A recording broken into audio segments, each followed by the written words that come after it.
pan fry momo খাইছো মানে ভিডিওটো এইকাৰণে অন কৰিছে এও নাখায় আনিটো এওঁই দিয়ে বাৰু এও নাখায় মই খাওঁ যে মোক আকৌ পিছত জুকাই থাকে মোক অকলে অকলে এৰি খাই আছা তুমি মোক এৰি খাই আছা এনেকে মোক জুকাই থাকে তো তাকে মই কৈছো যে তুমি নোখোৱাই সেইকাৰণে মই খাই থৈছো গুটিবোৰ বাট মোৰ বিৰাট ভাল লাগে মমো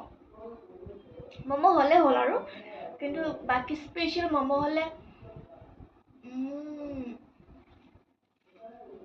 কথাই বেলেগ লগতে কোল্ড ড্ৰিংকস এইটোকে কয় সেলফ পেম্পাৰ নিজেও কেতিয়াও ভালকে খাব লাগে লৈ মেলি নৰ্মেলি আমি এনেকুৱা গ্লাছত থৈ না খাওঁ নিজৰ কাৰণে আজি খাইছো সেইকাৰণে তেওঁ মোক জুকাই আছে আৰু ভিডিওটো সেইকাৰণে অন কৰিছে বাকি মমো লাভাৰ কোন কোন আছে কবা কিন্তু দেই